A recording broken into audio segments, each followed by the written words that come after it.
Hello दोस्तों, उम्मीद है आप सबकी छुट्टियां बहुत अच्छी बीती होंगी और अब समय है वापस से पढ़ाई स्टार्ट करने का।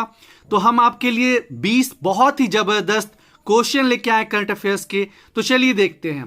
क्वेश्चन नंबर 1, बीमस्टेक का डिजास्टर मैनेजमेंट एक्सरसाइज 2020 कहाँ संपन्न हुआ?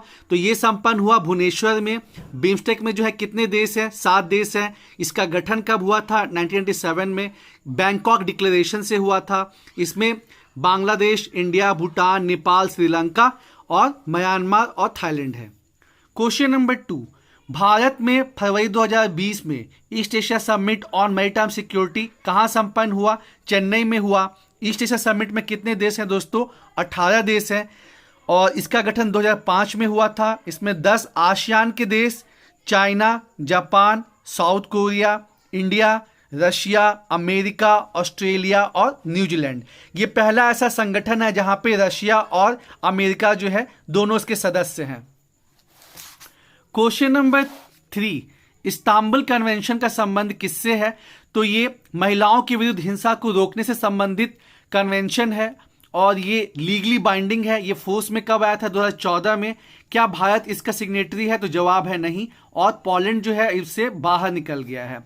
क्वेश्चन नंबर 4, इसमें कितने मेंबर्स ने इसको साइन किया हुआ? कितने देशों ने इसको साइन किया है? 45 प्लस यूरोपियन यूनियन। ये बहुत इंपॉर्टेंट है। क्वेश्चन नंबर 4, भारत सरकार ने कोविड-19 के चलते कितने साल के लिए जो एमपी को फंड दिया आता है, एमपी लैड, उसको बंद किया है? तो 2 साल के लिए, 2020 से 21 और 21 से 22। इसमें जो है हर एमपी को प्रति वर्ष 5 करोड़ रुपए दिए जाते थे डेवलपमेंटल वर्क के लिए, लेकिन चूंकि कोविड के चलते जो है सरकार के पास संसाधन कम हो गया, इसलिए एमपी लैड को जो है बंद कर दिया गया 2 सालों के लिए। साथ ही साथ जो एमपीज हैं उनकी सैलरी को 30% कट किया गया है। तो ये बहुत इंपॉर्टेंट क्वेश्चन है। क्वेश्चन नंबर 5, भारत का किस देश के साथ पेट्रापोल बॉर्डर चेक पॉइंट लगता है? तो ये बांग्लादेश है। और दोस्तों आप ये भी जान जाए कि भारत का किस देश के साथ सबसे ज्यादा बॉर्डर है? तो वो भी बांग्लादेश है। बहुत लोग कंफ्यूज होते हैं कि वो चाइना है, लेकिन चाइना नहीं है दोस्तों, ये बांग्लादेश है।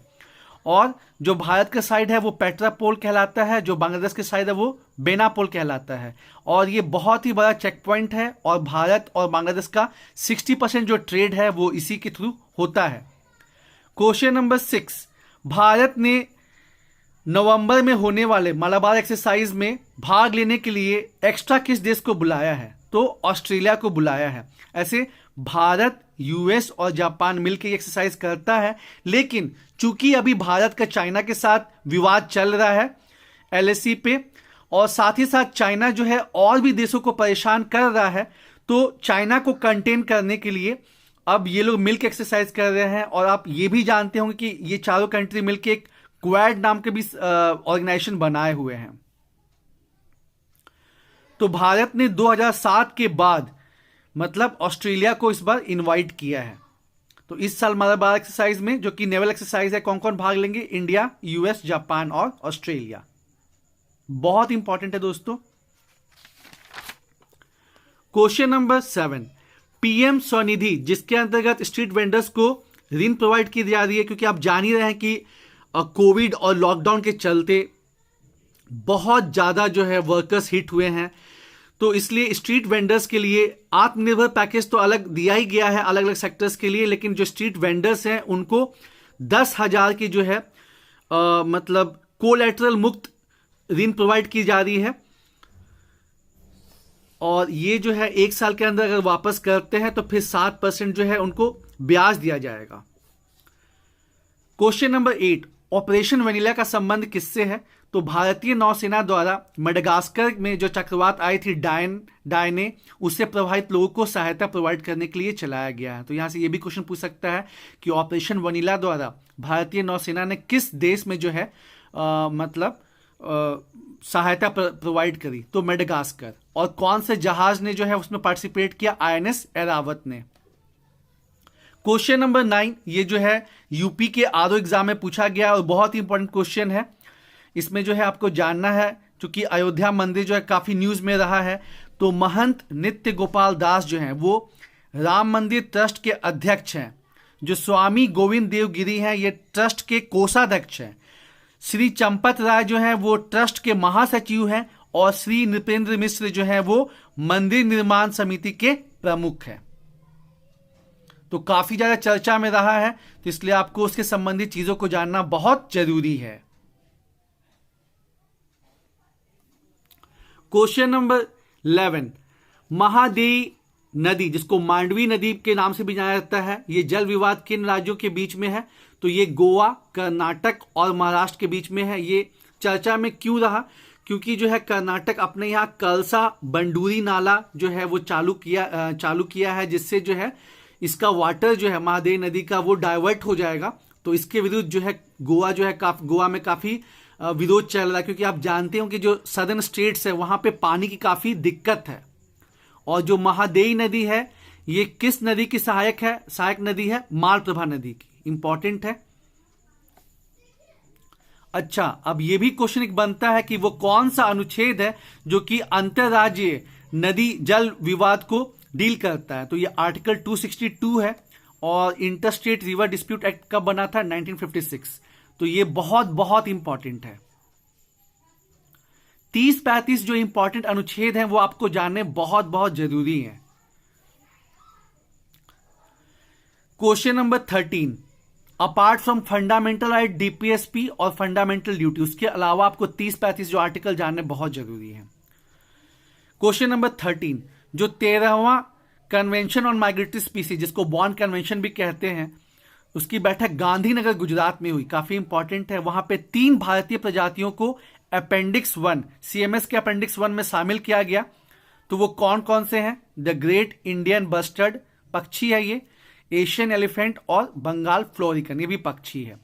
तो क्वेश्चन बन सकता है, 2-3 क्वेश्चन यहां से बन सकता है। पहला क्वेश्चन ये बन सकता है कि बॉर्न कन्वेंशन का या सीएमएस का, ये सीएमएस जो है या बॉर्न कन्वेंशन जो है ये प्रवासी प्रजातियों को बचाने के लिए है। जैसे कि आप जानते होंगे जो ओलिव रिडली टर्टल है वो अमेरिका से उड़ीसा में आता है। जब अमेरिका में काफी ठंड बढ़ जाती है तो वो उड़ीसा की तरफ आता है और यहां पे अंडे देता है। तो ऐसे जो प्रजाति एक कंट्री से दूसरे कंट्री में जाते हैं उनकी सुरक्षा के लिए ये कन्वेंशन है। तो इसकी 13वीं बैठक जो है वो गांधीनगर गुजरात में हुई। एक तो क्वेश्चन ये बनता है। और वहां पे 3 भारतीय प्रजातियों को उसके अपेंडिक्स 1 में शामिल किया गया। तो वो कौन कौन से हैं? The great Indian bustard, Asian elephant और Bengal florican. Question number 14, Ali Musliyar और वरियम कुंट अहमद हाजी को फ्रीडम फाइटर नहीं मानने की बात कही गई है ये आईसीएचआर के द्वारा। तो ये किस विद्रोह से संबंधित थे? तो मोपला विद्रोह, जो कि 1921 केरल में हुआ था हिंदू जमींदार के अगेंस्ट। तो ये काफी विवादों में चला है, तो इससे क्वेश्चन पूछा जा सकता है। साथ ही साथ मोपला विद्रोह का जो है 100 साल भी कंप्लीट हुआ है। ये भी पूछा जा सकता है कि मोपला विद्रोह जो है वो किस आंदोलन का हिस्सा था? तो असहयोग आंदोलन के समय ये हुआ था। तो ध्यान में रखना दोस्तों, काफी इंपॉर्टेंट है। क्वेश्चन नंबर 15, ये तो एकदम लेटेस्ट है कि भारत ने किस देश के साथ बे का यानी कि basic exchange and cooperation agreement किया है? तो अमेरिका के साथ। अब भारत जो है अमेरिका का जीपीएस सिस्टम और भी जो है चीजों का इस्तेमाल कर सकता है, सैटेलाइट्स का, और उसको काफी बेनिफिट होगा, भारत को काफी बेनिफिट होगा। ट्रम्प जो है वो जेसीपीओ से बाहर हो गए। तो ये समझौता जो है कब चालू हुआ था? क्योंकि ये काफी न्यूज में रहा है पिछले 2-3 सालों में। तो यह 2015 में हुआ था, जिसमें ईरान को यह कहा गया था कि आप जो है अपना न्यूक्लियर एनरिचमेंट प्रोग्राम रोक दीजिए और हम जो आप पे इकोनॉमिक सैंक्शन लगाए हैं उसको हटा देंगे। तो ये ओबामा के द्वारा किया गया था, लेकिन ट्रम्प जो है इससे बाहर हो गए। तो ये किसके किसके बीच में हुआ था?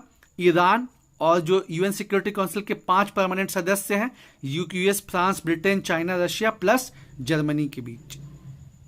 तो ये पूछा जा सकता है कि यह एक्शन प्लान कब चालू हुआ था? तो ये चालू हुआ था 2015 में। और क्यों चालू हुआ था? क्योंकि आप जानते हैं कि अमेरिका और ईरान का पटता नहीं है, 36 का आंकड़ा चलता है, और ईरान अपना न्यूक्लियर वेपन डेवलप करने लगा था और अमेरिका ने उस पर इकोनॉमिक सैंक्शन लगाया हुआ था। तो अमेरिका डर गया कि कहीं ईरान जो है नॉर्थ कोरिया के जैसा ना बन जाए, इसलिए ओबामा ने यह समझौता किया था, जेसीपीओ।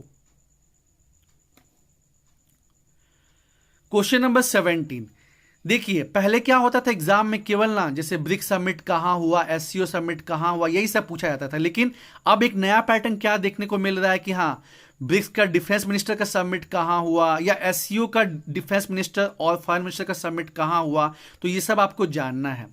तो 2020 में एससीओ डिफेंस मिनिस्टर और फॉरेन मिनिस्टर का समिट कहाँ पे हुआ, तो ये रशिया में संपन्न हुआ। और एससीओ में कितने सदस्य हैं? 8 सदस्य हैं।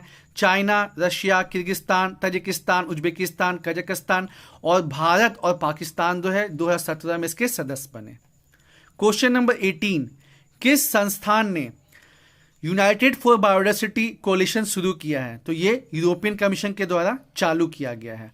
पर्यावरण से संबंधित जो भी बैठक हैं, जो भी चीजें हो रही हैं, वो काफी इंपॉर्टेंट है, तो आपको देखना समझना बहुत जरूरी है। क्वेश्चन नंबर 19, भारत ने स्वच्छ हवा के लिए, आप जानते ही हैं कि प्रदूषण काफी बढ़ रहा है भारत में, और वायु प्रदूषण तो बहुत गंभीर समस्या बना हुआ है, तो उसको ठीक करने के लिए नेशनल क्लीन एक्शन प्रोग्राम कब चालू किया? नेशनल क्लीन एयर प्रोग्राम जो कब चालू किया? तो जनवरी 2019 में। और टारगेट क्या रखा गया कि 102 नॉन अटेनमेंट सिटीज हैं।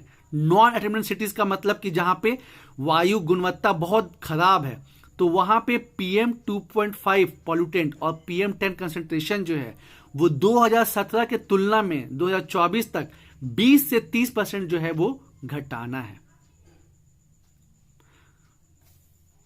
फिर क्वेश्चन नंबर 20 जो है ये मैच द फॉलोइंग है। तो हमने आपको यहाँ पे बता दिया है कि कुछ कुछ इंपॉर्टेंट रिपोर्ट्स आपको जानने बहुत जरूरी हैं। जैसे ग्लोबल इकोनॉमिक प्रोस्पेक्ट्स, ये किसके द्वारा पब्लिश किया जाता है? वर्ल्ड बैंक के द्वारा। ग्लोबल फाइनेंशियल स्टेबिलिटी रिपोर्ट, ये किसके द्वारा पब्लिश किया जाता है? IMF के द्वारा। ग्लोबल जेंडर गैप इंडेक्स, ये पब्लिश होता है वर्ल्ड इकोनॉमिक फोरम के द्वारा, और भारत का इसमें रैंक कितना रहा? 112। और भारत जो है 66.8% गैप फिलअप करने में कामयाब रहा। ग्लोबल हंगर इंडेक्स में इंडिया का पोजीशन जो है खराब रहा। हालांकि पिछले साल के कंपैरिजन में ये बेटर रहा, क्योंकि पिछले साल इंडिया का पोजीशन 102 था, इस बार 94 है। और ये किसके द्वारा पब्लिश होता है? Concern Worldwide plus Welthungerhilfe के द्वारा। स्कोर कितना है? 27.2। तो चलिए एक बार फिर से देख लेते हैं दोस्तों। Question number 1, BIMSTEC disaster management exercise 2020 कहां संपन्न हुआ? भुवनेश्वर में संपन्न हुआ। बीमस्टेक में कितने देश हैं? 7 देश हैं। गठन कब हुआ था? 1997 में, बैंकॉक डिक्लेरेशन से ये हुआ था। इसमें जो है 5 साउथ एशियन कंट्रीज हैं, बांग्लादेश, इंडिया, भूटान, नेपाल, श्रीलंका, और 2 जो है साउथ ईस्ट एशियन नेशन है, म्यांमार और थाईलैंड। और सार्क के मतलब चूंकि इंडिया पाकिस्तान का हमेशा झगड़ा ही चलता था सार्क में, तो अब इंडिया जो है फोकस बीमस्टेक की तरफ कर दिया है। लेकिन अभी जो इंडिया चाइना का विवाद बढ़ा है, तो जरूरत है कि भारत जो है सार्क पे भी ध्यान दे। क्वेश्चन नंबर 2, भारत में फरवरी 2020 में east Asia summit on maritime security कहां संपन्न हुआ? चेन्नई में हुआ। ईस्ट एशिया समिट जो है 2005 में ये चालू हुआ था, और इसमें 18 सदस्य हैं। 10 ASEAN countries plus China, Japan, south Korea, India, Russia, US and Australia और न्यूजीलैंड। और जो RCEP है वो यही ग्रुप मिलके कर रहे हैं, लेकिन भारत जो है वो RCEP से बाहर हो गया है। इंपॉर्टेंट है, बहुत इंपॉर्टेंट है। क्वेश्चन नंबर 3, इस्तांबुल कन्वेंशन का संबंध किससे है? तो इसका संबंध महिलाओं के विरुद्ध हिंसा को रोकने से है, to stop crime against women, और ये लीगली बाइंडिंग है। ये फोर्स में कब आया था? 2014 में। इसमें 45 कंट्री प्लस यूरोपियन यूनियन इसके मेंबर हैं। क्या भारत इसका सिग्नेटरी है? नहीं, भारत इसका सिग्नेटरी नहीं है। क्वेश्चन नंबर 4, कोविड को देखते हुए भारत सरकार जो हर MP को 5 करोड़ रुपया देती है MP लेट के अंदर, उसको बंद कर दिया गया है। तो क्वेश्चन है कि कितने सालों के लिए बंद कर दिया गया? तो 2 साल के लिए। साथ ही साथ MP की सैलरी में कितना कट किया गया है? तो 30% सैलरी कट किया गया है। क्वेश्चन नंबर 5, भारत का किस देश के साथ पेट्रापोल बॉर्डर चेक पॉइंट लगता है? तो ये बांग्लादेश है, और जो भारत का साइड है वो पेट्रापोल कहलाता है, और जो बांग्लादेश का साइड है वो बेनापोल कहलाता है। साथ ही साथ आप ये भी जान लीजिए कि क्वेश्चन बनता है कि भारत का वो कौन सा पड़ोसी देश है जिसके साथ भारत का सबसे ज्यादा बॉर्डर लगता है? तो बहुत लोग समझते हैं कि चाइना, लेकिन चाइना नहीं है दोस्तों, ये क्या है? बांग्लादेश है। क्वेश्चन नंबर 6, भारत ने किस देश को मालाबार एक्सरसाइज में एक्स्ट्रा इनवाइट किया है। मतलब अभी तक जो मालाबार नेवल एक्सरसाइज है ये भारत, यूएस और जापान के बीच होता था, लेकिन अभी जो भारत चाइना का विवाद चल रहा है, साथ ही साथ चाइना जो है मतलब एशिया पैसिफिक में अपना दबदबा बढ़ा रहा है, तो उसको मतलब कंटेन करने के लिए भारत ने ऑस्ट्रेलिया को इनवाइट किया है। हालांकि ये पहली बार नहीं है कि ऑस्ट्रेलिया को इनवाइट किया गया है, इसके पहले भी जो है ऑस्ट्रेलिया को इनवाइट किया जा चुका है, लेकिन फिर बाद में चाइना को ध्यान में रखते हुए कि चाइना का मूड ना खराब हो जाए, इसलिए ऑस्ट्रेलिया को नहीं बुलाया जाता था। लेकिन अभी चूंकि हिसाब किताब चेंज हो गया है, इसलिए वापस से भारत ने ऑस्ट्रेलिया को कहा है कि भाई आप आइए और हम लोग मिलके जो है चाइना को बताते हैं कि बेटा तुम ही नहीं है इस जंगल का शेर, इस जंगल में और भी शेर है। क्वेश्चन नंबर 7, देखिए लॉकडाउन के चलते काफी प्रॉब्लम हुई है, तो सरकार ने आत्मनिर्भर पैकेज तो अनाउंस किया है अलग अलग सेक्टर्स के लिए, साथ ही साथ बहुत से स्कीम्स भी चालू किए हैं। तो उसी में जो है स्ट्रीट वेंडर्स के लिए स्टार्ट किया गया है पीएम स्वनिधि योजना, जिसके अंदर स्ट्रीट वेंडर्स को बिना किसी मतलब कोलैटरल के ऋण सुविधा दी जा रही है। कितने रुपयों की? 10,000 रुपयों की। और अगर 1 साल के अंदर स्ट्रीट वेंडर्स को वापस कर देते हैं इस लोन को, तो उनको 7% उनको मतलब इंटरेस्ट मतलब दिया जाएगा। ऑपरेशन वनीला का संबंध किससे है? तो भारतीय नौसेना जो है वो मेडागास्कर में एक साइक्लोन आया था डायने, उससे प्रभावित लोगों को मदद करने के लिए वहां पे ये ऑपरेशन चलाई है। एक क्वेश्चन और पूछा जा सकता है कि इंडियन आर्मी ने कोविड को रोकने के लिए कौन सा ऑपरेशन चलाया? तो उसका नाम है ऑपरेशन नमस्ते। और ये जो ऑपरेशन वनीला है, इसमें किस पोत ने मतलब किस जहाज ने पार्टिसिपेट किया? आईएनएस ऐरावत। अब देखिए जो राम मंदिर है ये काफी न्यूज में रहा है दोस्तों, तो यहां से क्वेश्चन बनना लाजमी है। तो ये क्वेश्चन यूपी आरओ एग्जाम में आया है। मैं महंत नृत्य गोपाल दास, इनका संबंध है राम मंदिर ट्रस्ट के, ये अध्यक्ष हैं। स्वामी गोविंद देवगिरी ये ट्रस्ट के कोषाध्यक्ष हैं। श्री चंपत राय ये ट्रस्ट के महासचिव हैं। और श्री नृपेंद्र मिश्र ये मंदिर निर्माण समिति के प्रमुख हैं। महंत नृत्य गोपाल दास ये जो है राम मंदिर ट्रस्ट यानी न्यास के अध्यक्ष हैं। स्वामी गोविंद देवगिरी जो है ट्रस्ट के कोषाध्यक्ष हैं। श्री चंपत राय ट्रस्ट के महासचिव हैं। और श्री नृपेंद्र मिश्र मंदिर निर्माण समिति के प्रमुख हैं। जून जुलाई 2020 में किस पूर्वोत्तर राज्य में अर्थक्वेक काफी फील किया गया? तो मिजोरम में। क्वेश्चन नंबर 11, मांडवी नदी या महादेवी नदी जल विवाद जो है ये किन राज्यों के बीच में है? तो ये गोवा, कर्नाटक और महाराष्ट्र के बीच में है। और कर्नाटक जो है वो अपने यहाँ कलसा बंडूरी नाला जो है चालू किया है, इससे जो है गोवा में काफी प्रतिरोध हो रहा है। और साथ ही साथ ये भी जानिए कि जो महादेवी नदी है ये किस नदी की सहायक नदी है? तो मालप्रभा। अगला क्वेश्चन इसी से बनता है कि वो कौन सा अनुच्छेद है जो कि इंटरस्टेट रिवर डिस्प्यूट से संबंधित है? तो वो आपका है आर्टिकल 262, अनुच्छेद 262। और एक क्वेश्चन बनता है कि इंटरस्टेट रिवर डिस्प्यूट एक्ट कब पारित हुआ था? तो 1956 में। क्वेश्चन नंबर 13, फरवरी 2020 में भारत में 13वां बॉन कन्वेंशन हुआ, जिसको कन्वेंशन ऑन माइग्रेटरी स्पीसीज भी कहते हैं, जो कि प्रवासी जनजाति से डील करता है, प्रवासी प्रजातियों से डील करता है। तो इसमें जो है 2-3 क्वेश्चन बनता है। एक तो ये पूछा जाएगा कि 13वां जो है बॉन कन्वेंशन कहां हुआ? तो ये संपन्न हुआ आपका गांधीनगर, गुजरात में। फिर बनता है कि अपेंडिक्स 1 में किन 3 भारतीय प्रजातियों को शामिल किया गया? तो जवाब है the great Indian bustard, Asian elephant और बंगाल फ्लोरिकन।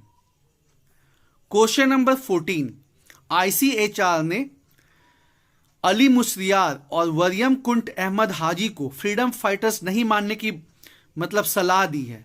तो ये लोग किस विद्रोह से संबंधित थे? तो मोपला विद्रोह जो कि केरल में हुआ था, हिंदू जमींदार के अगेंस्ट, ये 1921 में हुआ था। तो चूंकि इसका 100 साल कंप्लीट होने को है, तो यहां से क्वेश्चन बनेगा ही बनेगा।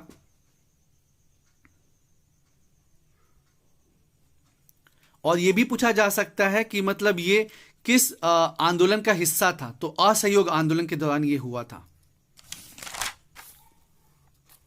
क्वेश्चन नंबर 15, भारत ने जो है किस देश के साथ बेका यानी कि basic exchange and cooperation agreement किया है? तो ये जस्ट अभी हुआ, अमेरिका के साथ। और इसके थ्रू क्या है कि अब भारत जो है अमेरिका की जीपीएस सिस्टम और सैटेलाइट सिस्टम का इस्तेमाल कर सकता है। क्वेश्चन नंबर 16, अमेरिका जो है वो मतलब ट्रम्प के आने के बाद हुआ ये कि जेसीपीओ से बाहर हो गया। तो यह एक्शन प्लान कब शुरू हुआ था? तो 2015 में चालू हुआ था। क्यों हुआ था? क्योंकि अमेरिका और ईरान के बीच में टेंशन बढ़ते जा रहा था। ईरान जो है अपना न्यूक्लियर वेपन बढ़ाते जा रहा था। तो अमेरिका को लगा कि कहीं ईरान नॉर्थ कोरिया जैसा ना हो जाए, इसीलिए अमेरिका ने कहा कि हमने आप पे जो आर्थिक प्रतिबंध लगाया है वो हम हटा लेंगे, लेकिन आप क्या कीजिए कि जो परमाणु अपना इन्वेस्टमेंट कर रहे हैं उसको आप रोक दीजिए। तो ईरान भी तैयार हो गया था, लेकिन ट्रम्प के आने के बाद हिसाब किताब उल्टा हो गया। तो ये हुआ था ईरान के बीच में, और यूएन सिक्योरिटी काउंसिल के 5 जो परमानेंट सदस्य हैं वो प्लस जर्मनी। एससीओ की जो आपकी रक्षा मंत्री और विदेश मंत्री की जो बैठक है वो कहां पे संपन्न हुई? रशिया में।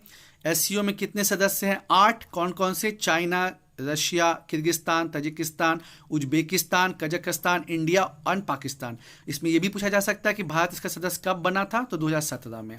किस संस्थान ने यूनाइटेड फॉर बायोडायवर्सिटी कोलिशन शुरू किया है? तो यह है यूरोपियन कमीशन। कब? मार्च में, मार्च 2020 में। क्वेश्चन नंबर 19, भारत ने स्वच्छ हवा के लिए नेशनल क्लीन एयर प्रोग्राम कब शुरू किया? तो जनवरी 2019 में। और टारगेट क्या है कि जो 102 नॉन अटेनमेंट सिटीज है, नॉन अटेनमेंट सिटीज मतलब जहां पे वायु की जो गुणवत्ता है वो काफी खराब है, और जहां पे PM 2.5 और PM 10 ये जो है एयर पॉल्यूटेंट है, इसका जो है मतलब कंसंट्रेशन काफी ज्यादा है, तो उसको 2017 के कंपेरिजन में 2024 तक 20 से 30% कम करना है। यहां पे जो है लास्ट क्वेश्चन, क्वेश्चन नंबर 20, इसमें हमने क्या किया है कि कुछ इंपॉर्टेंट रिपोर्ट्स हैं, इंटरनेशनल रिपोर्ट्स, उसको मैच किया कि कौन सी संस्था उसको पब्लिश करती है। जैसे ग्लोबल इकोनॉमिक प्रोस्पेक्ट्स, ये कौन पब्लिश करती है? World bank. Global financial stability report कौन पब्लिश करते हैं? IMF। Global gender gap index कौन पब्लिश करता है? World economic forum. और इंडिया का रैंक क्या रहा? 112। और इंडिया कितना गैप फिलअप करने में रहा मतलब समर्थ रहा? 66.8%। ग्लोबल हंगर इंडेक्स में क्या रैंकिंग रही? 94। और किसके द्वारा होता है ये? Concern Worldwide plus Welthungerhilfe. Score क्या रहा? 27.2। देखिए, केवल आपको रैंक नहीं, आपको यह भी जानना होगा कि स्कोर क्या रहा, क्योंकि अब क्वेश्चन का पैटर्न थोड़ा थोड़ा चेंज हो रहा है। तो दोस्तों, उम्मीद है आपको ये क्वेश्चंस पसंद आए होंगे। हम आगे की वीडियोस में और भी इंपॉर्टेंट टॉपिक्स और क्वेश्चंस डिस्कस करेंगे। जम के मेहनत कीजिए, मेहनत होगी, जीत होगी। धन्यवाद।